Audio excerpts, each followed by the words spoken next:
दोस्तों आज हम पढ़ेंगे सेकेंड वर्ल्ड वॉर को। सेकेंड वर्ल्ड वॉर से ज़्यादा ख़तरनाक लड़ाई पूरी दुनिया में कभी नहीं हुई।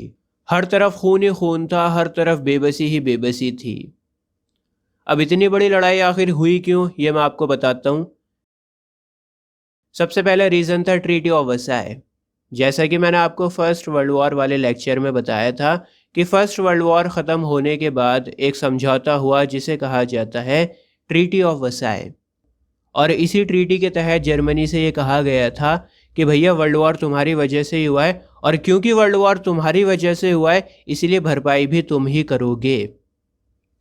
फर्स्ट वर्ल्ड वॉर में अलाइज पावर जीत गई थी, मैंने आपको बताया था। तो अलाइज पावर ने जर्मनी से ये कहा था कि हमें पैसा दो, हमें कोयला दो, हमें पानी के जहाज़ दो, हमें अपनी कॉलोनीज़ को दो। लेकिन जब हिटलर जर्मनी का बादशाह बना तो हिटलर ने ट्रीटी ऑफ वर्साई को मानने से मना कर दिया था। उसने फाड़ कर फेंक दिया था और कहा था कि मैं नहीं मानता किसी ट्रीटी व्रीटी को, तुम्हें जो करना है करो। ये सब मैं आपको राइज ऑफ डिक्टेटरशिप वाले लेक्चर में बता चुका हूँ। दोस्तों ये नोट्स हैं, बहुत आसान लैंग्वेज में लिखा हुआ है, आप चाहें तो वीडियो को पॉज करके नोट कर सकते हैं। अगला कॉज है फासिज्म और नाजिज्म का। फासिज्म था इटली में, नाजिज्म था जर्मनी में। इटली ने यह कहा था कि भैया मैं वर्ल्ड वॉर जीता हूँ, मुझे ट्रीटी ऑफ वर्साई के तहत बेनिफिट मिलना चाहिए था, पैसा मिलना चाहिए था, पानी के जहाज़ मिलने चाहिए थे, कॉलोनीज़ मिलनी चाहिए थी, कोयला मिलना चाहिए था। लेकिन मुझे क्या मिला? बाबा जी का ठुल्लू।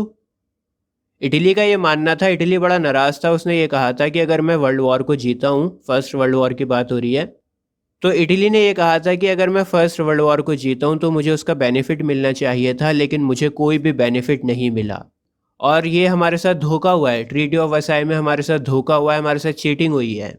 और इटली का डिक्टेटर बना मुसोलिनी। मुसोलिनी ने अपनी मनमानी करना शुरू कर दी थी। एक जगह थी अब्सीनिया, इटली ने अब्सीनिया के ऊपर अटैक कर दिया था, उसके ऊपर कब्जा कर लिया था। मैंने आपको बताया था राइज ऑफ डिक्टेटरशिप वाले लेक्चर में, इटली और जर्मनी दोनों देश बहुत ज़्यादा कॉलोनीज़ बनाना चाहते हैं ताकि ये ज़्यादा से ज़्यादा ताकतवर बन सकें। दूसरी तरफ थे हमारे हिटलर भाई साहब। अब देखो ट्रीटी ऑफ वर्साई में ये कहा गया था कि जर्मनी एक लिमिट तक अपनी ताकत को बढ़ा सकती है, 1 लाख से ज़्यादा सोल्जर्स को नहीं रख सकती है, नेवी में 15,000 से ज़्यादा लोग नहीं रहेंगे, 24 से ज़्यादा शिप्स नहीं होंगे, एयरफोर्स और सबमरीन तो आप रख ही नहीं सकते हो। अब हिटलर को आया बड़ा गुस्सा, उसने कहा कि हमारा देश है, हम जितने मर्जी सिपाही रखें, जितने मर्जी हथियार रखें, तुम होते कौन हो हमें बताने वाले। और हिटलर ने बड़े पैमाने पर फ़ौज को बढ़ाया, हथियार को बढ़ाया, एयरफोर्स को रखा, सबमरीन को रखा, और इस तरह हिटलर ने ट्रीटी ऑफ वर्साई की धज्जियों को उड़ा दिया। तो देखा आपने, इटली और जर्मनी दोनों देश अपनी मनमानी कर रहे थे। मैंने आपके लिए नोट्स को लिखा है बहुत आसान लैंग्वेज में, आप वीडियो को पॉज करके पढ़ सकते हो। आगे बढ़ते हैं। अगला कॉज है पॉलिसी ऑफ अपीजमेंट। मैं आपको एक एग्जाम्पल से समझाता हूँ। मान लो आपकी क्लास में एक बड़ा बदमाश बच्चा है, बच्चों को परेशान करता रहता है। अब आपको अपना करियर बनाना है, पढ़ाई के ऊपर ध्यान लगाना है, कुछ ज़िंदगी में बनना है आगे चलकर। तो आप कहते हो चलो यार इसको जो दादागिरी करनी है करने दो, मैं इसकी 1-2 बातें मान लूँगा, थोड़ा सा झुक जाऊँगा इसके आगे। तो वो जो बदमाश लड़का है ना, वो और ज़्यादा बदमाशी करने लगता है। वो ये समझने लगता है कि आप कमज़ोर हो और इसीलिए झुक रहे हो। तो जब आप एक बात मानते हो तो वो दूसरी बदमाशी करता है, 2 बात मानते हो तो वो तीसरी बदमाशी करने लगता है। बात आ रही है समझ में? आप जितना झुक रहे हो वो उतना ज़्यादा बदमाशी कर रहा है। आप तो इसलिए उसको इग्नोर करना चाहते हो क्योंकि आप लड़ाई झगड़ा नहीं करना चाहते हो, आप अपने करियर के ऊपर फोकस करना चाहते हो। तो यही है पॉलिसी ऑफ अपीजमेंट। यहाँ पर ब्रिटिश और फ्रांस एक जगह पर थे, उन्होंने ये सोचा कि इटली और जर्मनी बड़ा एग्रेसिव हो रहे हैं, हम लोग लड़ाई करना नहीं चाहते। ब्रिटिश और फ्रांस लड़ाई को करना नहीं चाहते थे क्योंकि लड़ाई में बहुत ज़्यादा खर्चा होता है। तो इन्होंने कहा कि हम थोड़ा सा झुक जाते हैं इनके आगे, इनकी 1-2 बातों को मान लेते हैं, लड़ाई होगी तो बड़ा नुकसान होगा। लेकिन इटली और जर्मनी ये समझने लगे कि ब्रिटेन और फ्रांस कमज़ोर हैं और इसीलिए उनकी बातों को मान रहे हैं, उनके आगे झुक रहे हैं, और जर्मनी और इटली और भी ज़्यादा दादागिरी करना शुरू कर देते हैं। ब्रिटेन और फ्रांस ने सोचा था कि ये लोग शांत हो जाएंगे, सबका फ़ायदा हो जाएगा, लेकिन पॉलिसी ऑफ अपीजमेंट में फ़ायदे की जगह उल्टा नुकसान हो गया क्योंकि जर्मनी और इटली और ज़्यादा दादागिरी करने लगे।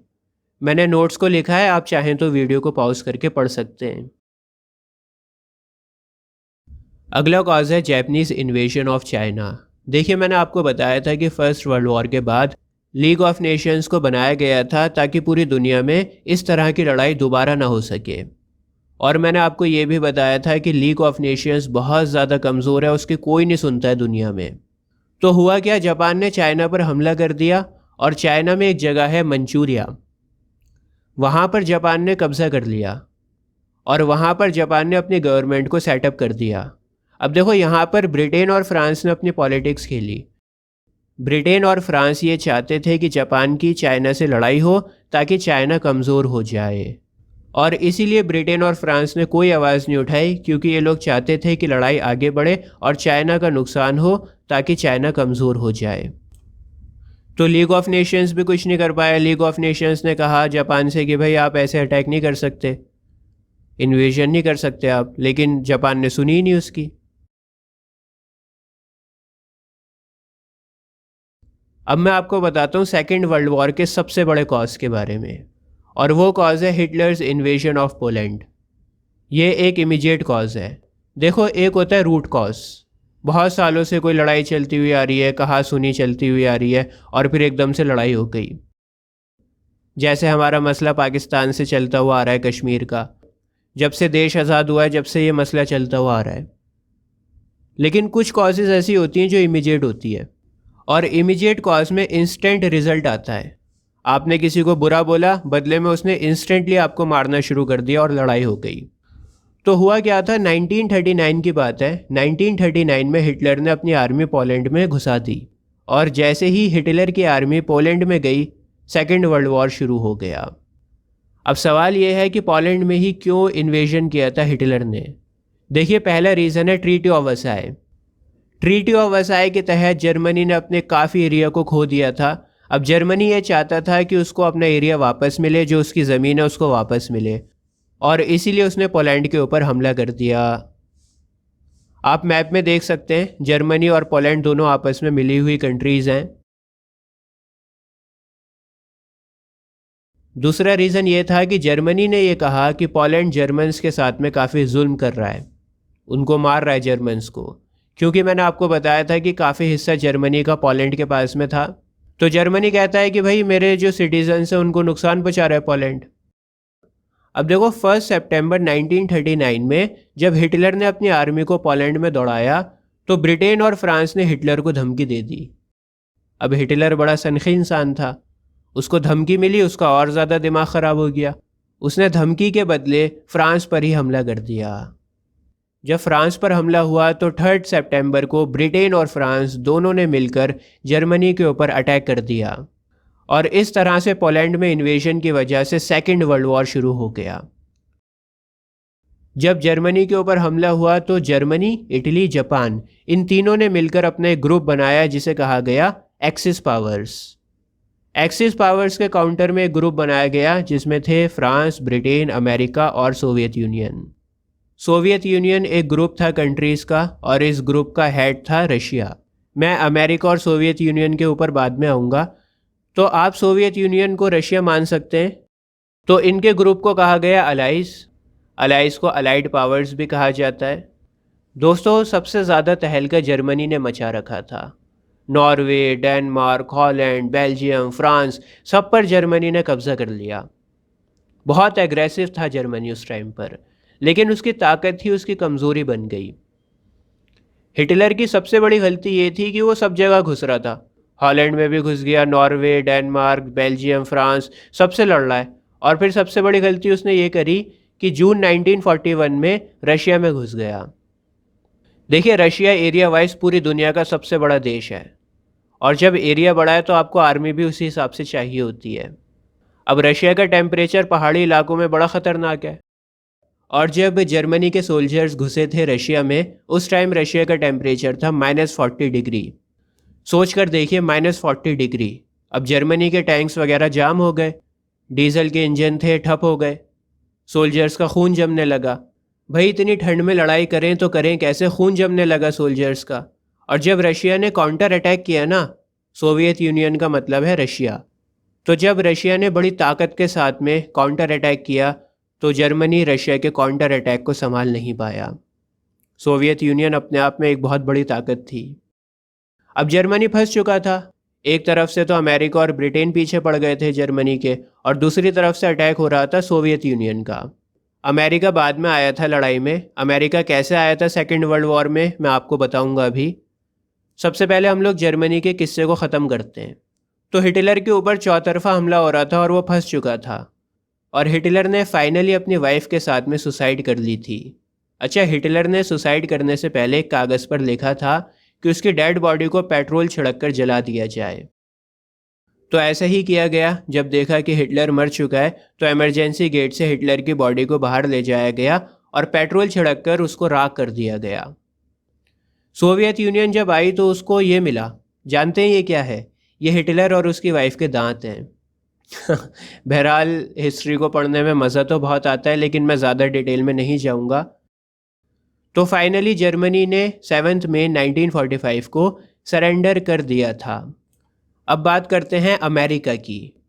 दोस्तों, मैंने आपको फर्स्ट वर्ल्ड वॉर वाली वीडियो में भी बताया था कि अमेरिका स्टार्टिंग में न्यूट्रल था। उसने फर्स्ट वर्ल्ड वॉर की स्टार्टिंग में भी किसी को सपोर्ट नहीं किया था, लेकिन वो बाद में वॉर में कूदा था।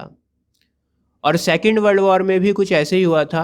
अमेरिका सेकेंड वर्ल्ड वॉर की स्टार्टिंग में भी न्यूट्रल था, उसने किसी को सपोर्ट नहीं किया। लेकिन हुआ क्या, जापान ने पर्ल हार्बर पर बॉम्बिंग कर दी। जापान ने चुपके से नेवी पर अटैक कर दिया और लगभग 3,500-4 हज़ार लोग वहाँ पर मर गए अमेरिका के। अब अमेरिका को आ गया गुस्सा, और फिर अमेरिका सेकेंड वर्ल्ड वॉर में शामिल हो गया। अब जर्मनी ने तो सरेंडर कर दिया था, लेकिन जापान हार मानने को राज़ी नहीं था। तो फिर अमेरिका ने फाइनली 6 अगस्त 1945 को जापान के एक शहर हिरोशिमा पर एटम बम फेंक दिया, और 3 दिन के बाद 9 अगस्त 1945 पर नागासाकी नाम के शहर पर दूसरा एटम बम गिराया गया। अब जापान की हालत हो गई एकदम ख़राब। जापान ने फटाफट सरेंडर कर दिया। एटम बम इससे पहले दुनिया ने कभी नहीं देखा था। जब बॉम्ब फटा था ना, तो वहाँ का टेम्परेचर अचानक से 4,000 डिग्री चला गया था। सोचकर देखिए, 4,000 डिग्री। हिरोशिमा शहर की 2/3 इमारतों को गिरने में बस 1 सेकंड का समय लगा था। 1 सेकंड में 2/3 शहर तबाह हो गया था। 1 सेकंड में 80,000 से ज़्यादा लोग मर चुके थे। सोचकर देखिए कितना ख़तरनाक मंजर होगा।